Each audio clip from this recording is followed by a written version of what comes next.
Putin tells the billionaires, bring back the money or else.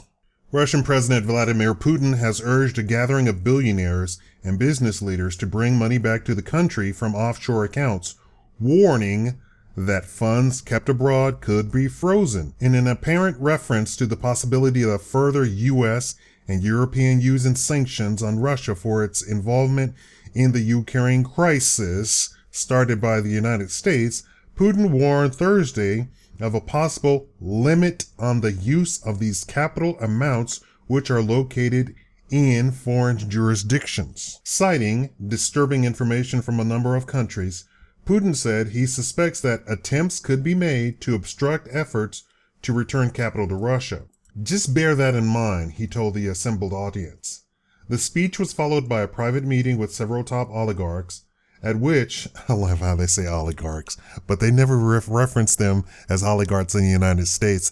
They're just Wall Street. At which point, Putin emphasized funds should be brought to Russia promptly. Billionaire Oleg Deripaska told local TV. The president said that businessmen who have taken the decision to return money to Russia should not delay. That was his main message, Deripaska said. As a record amount of $151.5 billion was pulled out of Russia last year, Putin in December proposed a capital amnesty under which funds brought back to the country would not face questions on tax and other issues. On Thursday, he insisted the amnesty would have to comply with international money laundering rules to prevent capital earned in an illegal matter from being amnestied. The announcement of the amnesty followed a multi-year push for the government to rein in so-called offshoreization, whereby Russian business and capital and companies sought opaque foreign jurisdictions to place their cash. As yet, the push has yielded little. Putin also said he supported the Russian central bank's decision last week to lower its key interest rate to the fairly high level of 14% as it tries to revive the flagging economy while avoiding the danger of runaway inflation. The central bank predicts Russia's economy will contract by between 3.5 and 4% this year in wake of sanctions and low oil prices. The sharp fall in the price of oil, a key export, is also a threat to government revenues and has proposed across-the-board budget cuts of 10%. We can't do that here. Why can't we do that here? How come Russia can do that, but we can't do that? With the exception of protected sectors such as defense and infrastructure. Wow, they protect infrastructure? Why don't we do that? Also at the summit, Economic Development Minister Anton Sulyunov said Russia's economy had passed the peak of negativity and that the government now saw signs of stabilization ahead of a likely return to growth next year. The government has been keen to project an image. Why can't we have a projected return to growth next year? We're actually headed for another recession, quote unquote recession. Not that we got out of this depression that we're actually in right now. Did you know we can be in a depression and people not know it? Because they're not going to report it, so people don't feel it. But you can see the evidence of it all around you. Businesses still closed, people still unemployed, people still on food stamps, whatever, Obama phones.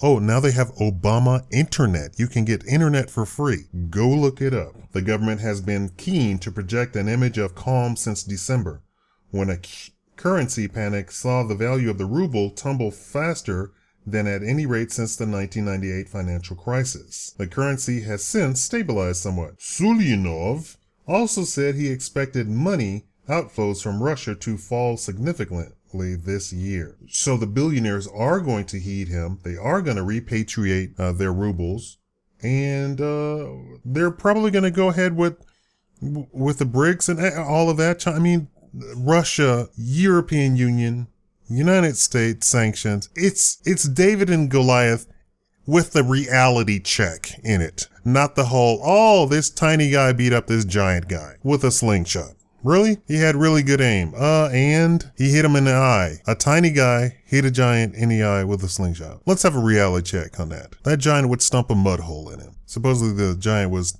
10 feet, 12 feet, something like that. I know I'm calling a lot of people's faith into question. They actually believe the story. The story was an allegory. In real life, 3-foot tall guys Yes, 3-foot tall guys have no chance against a 10-foot tall guy or 12-foot tall guy. No chance. The 12-foot tall guy, who was a warrior, who was their best warrior, so that means he got lots of fighting practice in, and he bested everybody he came close to. Yes, it was an unfair advantage, and that's the entire point. It was an allegory. There was no David. There was no giant. It was an allegory. It was to try and tell you a message.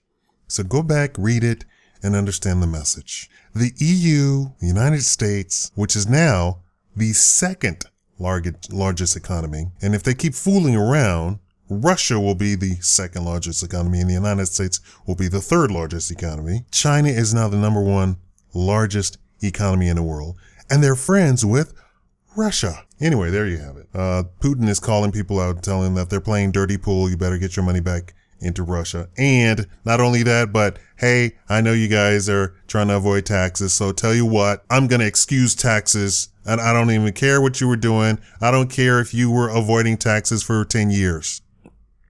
Doesn't matter. Get the money back into Russia. It's A-okay. As long as you weren't with a mob or something like that. Tell me what you think about that. Thank you for watching the Shikam Live Show.